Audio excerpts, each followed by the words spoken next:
जय श्री कृष्णा। मैं कृष्णा दीवानी कविता आज मैं आपके सामने 7वां अध्याय पढ़ूंगी। ओम नमो भगवते वासुदेवाय नमः। ओम नमो भगवते वासुदेवाय नमः। ओम नमो भगवते वासुदेवाय नमः। अध्याय 7वां।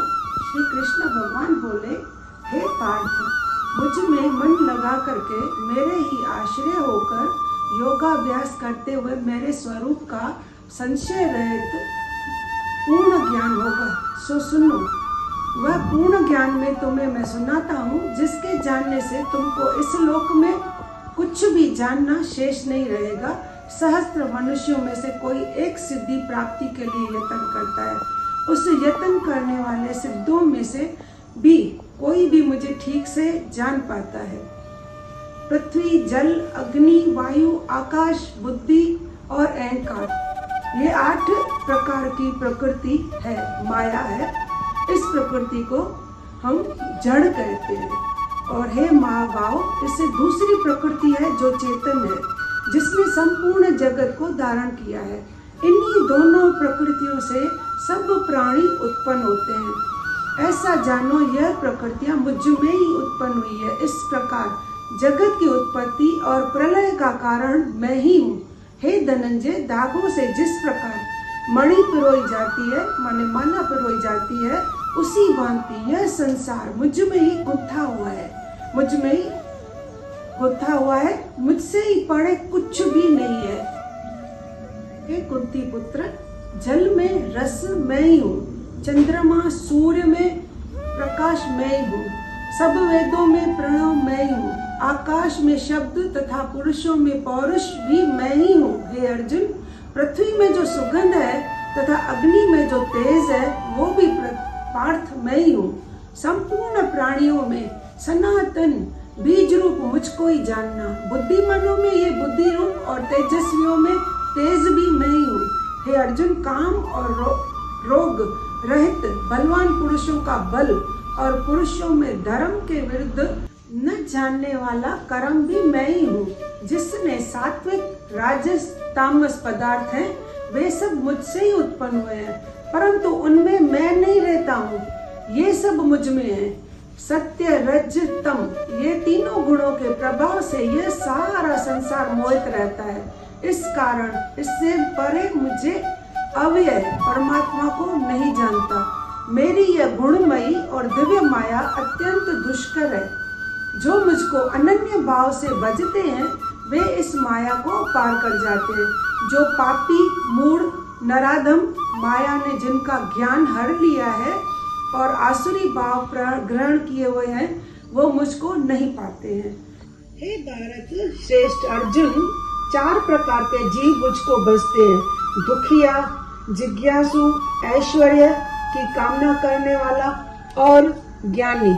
जिनमें मुझे सदा एकाग्र चित्त और केवल मेरी भक्ति करने वाले ज्ञानी पुरुष ही मुझे श्रेष्ठ लगते हैं, क्योंकि मैं ज्ञानी को अत्यंत प्रिय हूँ, वह मुझको प्रिय है। यद्यपि ये सभी भक्त श्रेष्ठ हैं, तथापि ज्ञानी तो मेरी आत्मा ही है, क्योंकि वह मुझ में ही मन लगाकर मुझको ही सर्वोत्तम गतिमान मेरा ही आश्रय ग्रहण करता है। अनेक जन्म के अनंतर ज्ञानी मुझे पा लेता है। ऐसा महात्मा अत्यंत दुर्लभ है।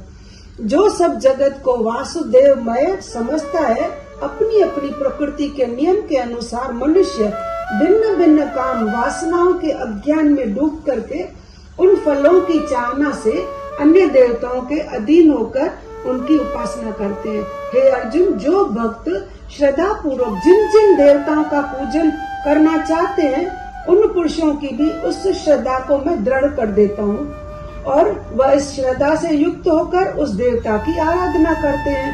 फिर उसको मेरे ही रचे हुए कर्म फल प्राप्त होते हैं। परंतु उन अल्प बुद्धि वालों कम काम, उसका फल नाशवान है। कम है उन बुद्धि वाले हैं जो देवता पर विश्वास करते हैं, उनका फल है जो नाशवान है। देवताओं को आराधना करने वाले देवताओं के मिलते हैं फल, और भक्त जन मुझ में ही मिल जाते हैं। मेरे अव्यय, जो मैं अविनाशी हूँ, अति उत्तम स्वरूप को न जानकर मंद बुद्धि लोग मुझे अव्यक्त को व्यक्त देहधारी मानते हैं। मैं योग माया से आच्छादित होने के कारण सबको नहीं दिखता हूँ। उसी से मूल लोग अनादि और अविनाशी मुझको नहीं जानते। हे अर्जुन, मैं भूत भविष्य और वर्तमान के सभी प्राणियों को जानता हूँ, पर मुझे कोई नहीं जानता। हे भारत, हे परंतप, इच्छा और द्वेष से उत्पन्न होने वाले सुख दुख आदि द्वंद्वों के मोह से जगत के सभी प्राणी ब्रह्म में फंस जाते हैं।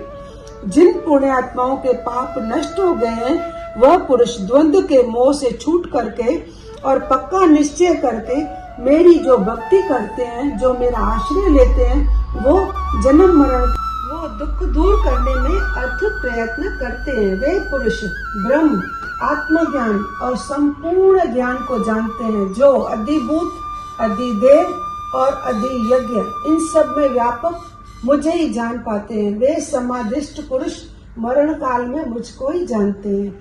इति श्री भगवद गीता उपनिषद सुब्रह्म विद्या योग शास्त्रे श्री कृष्ण अर्जुन संवादे प्रकृति भेद योगो नाम 7वां अध्याय समाप्त। श्री नारायण जी बोले, हे लक्ष्मी, अब 7वें अध्याय का महात्म सुनो। एक पटेल नामक नगर था जिसमें शंकुकरण वैश्य रहता था।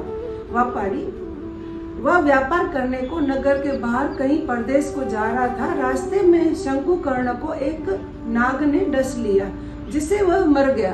तब लौटकर वह उन्होंने साथी थे जो दाह संस्कार किया करके आगे को वो चलने लगे। जब लौटकर घर में आए तब उसके पुत्र ने पूछा, मेरा पिता शंकुकर्ण नहीं है, कहाँ है? तब उन व्यापारियों ने बोला, तेरे पिता को सांप ने डस लिया था, सो वह मर गया। यह पदार्थ है, ये तेरे पिता का है, सो तू ले ले। उसकी गति कराने को कहा। उस बालक ने ब्राह्मणों से पूछा कि सांप के डसने से उसकी गति कैसे करते हैं। पंडितों ने उनको नारायण बलि करने को कहा। उड़द के आटे का पुतला बनाकर चनिया चढ़ाई और यज्ञ किया। बाकी द्रव्य चारों भाइयों में बांटा। एक पुत्र ने कहा, जिस नाग ने मेरे पिता को काटा है, मैं उसको मारूंगा। उन व्यापारियों से कहा, चलो मुझे बताओ जहाँ मेरे पिता का शंकुकर्ण मरा है। व्यापारी ने उनको वहाँ जाकर के खड़ा किया। देखा तो वहाँ एक खड्डा है जिसे वह कुतीले से उसने खोदने लगा। जब छेद बड़ा हो गया तो वहाँ से एक नाग निकला। नाग ने बोला, तुम कौन हो? मेरा घर क्यों खोद रहे हो? तब बालक ने कहा, मैं शंकुकर्ण का पुत्र हूँ। जिस नाग ने मेरे पिता को मारा है, मैं उसको मारूंगा। तब नाग ने कहा, हे पुत्र, तेरा पिता है, तू मुझे इस अदम देह से छुड़ा और मुझे मत मार। यह मेरा पूर्व जन्म का कर्म था, सो मैंने भोगा है। तब पुत्र ने कहा, हे पिता, कोई यत्न तो बताओ जिससे तुम्हारा उद्धार हो। तब उस नाग बोला, हे पुत्र, मैं तेरा पिता हूँ, तुम मुझे इस अदम देह से छुड़ाओ, मुझे मत मारो, यह मेरे पूर्व जन्म का कर्म था, सो मैंने भोगा है। तब पुत्र ने कहा, हे पिता, कोई यत्न तो बताओ जिससे तुम्हारा उद्धार हो। तब उस नाग ने बोला, हे पुत्र, किसी गीता पाठी ब्राह्मण को घर में भोजन कराओ, उसकी सेवा करो और उसके आशीर्वाद से ही मेरा कल्याण होगा। तब उस बालक ने अपने घर जाकर के उस नगर में जितने गीता का पाठ करने वाले थे, उन सबको बुलाकर श्री गीता जी के 7वें अध्याय का पाठ कराया, उनको भोजन करवाया। तब उन ब्राह्मणों ने आशीर्वाद दिया। तब तत्काल वह अदम देह से छूट करके देव देही पाकर विमान पर चढ़कर आकाश मार्ग को जाता हुआ अपने पुत्र को धन्य धन्य कहता हुआ वैकुंठ धाम को प्राप्त हुआ। यहाँ तक 7वें अध्याय का महत्व समाप्त। जय श्री कृष्ण। दोस्तों, इस समय में आप सबको मालूम है, ये कलयुग है। कलयुग चल रहा है ना, 4 होते हैं ना, पहला सतयुग, त्रेता युग, द्वापर युग और कलयुग। कलयुग में बोलते हैं थोड़ी सी भक्ति करने से भी कृष्णा जल्दी मिल जाते हैं। पहले जमाने में सतयुग में बहुत पूजा कठिन थी। उनको पाने के लिए भगवान को बहुत मेहनत करनी पड़ती थी, सालों साल भक्ति करनी पड़ती थी। अब भी कलयुग है, उसमें जल्दी से भगवान को ऐसे मनाओ, जल्दी मान जाते हैं। ऐसे है कृष्णा, बोलते हैं सब जगह। जैसे देखो, जहाँ सत्संग होता है ना, वहाँ ही कृष्णा का वास होता है। सत्संग, सत्संग उससे ऐसी तरह वो जहाँ पे जैसे देखो जिस तरह सत्संग में होते हैं कृष्णा, वहाँ पे सत्संग में सदाई अच्छाई होती है ना, वहाँ पे बुराई ठहर ही नहीं सकती, बुराई नहीं होती है ना। इसलिए ऐसे जैसे जुआ है, शराब है, मांस मच्छी है, वो उस पे खाने से कलयुग का असर ज़्यादा होता है। इस कलयुग में ही खाते हैं। हमारे को ध्यान रखना चाहिए, सत्कर्म करने चाहिए। जिस तरह आप रूम में एसी लगाते हो तो ठंडक मिलती है ना, उसी प्रकार हमें भी सत्संग करना चाहिए, अच्छे अच्छे वचन कर बोलने चाहिए, मांस मदिरा और गलत चीज़ों से दूर रहना चाहिए ना, तभी तो फिर हम अच्छे इंसान बन सकेंगे ना। मांस नहीं खाएंगे तो कुछ हो जाएगा। शराब जुआ ये गलत चीज़ें हैं, इससे अच्छा है सत्संग में बढ़ो, आप अच्छी प्रगति करें, कृष्णा को पाएं। जय श्री कृष्ण।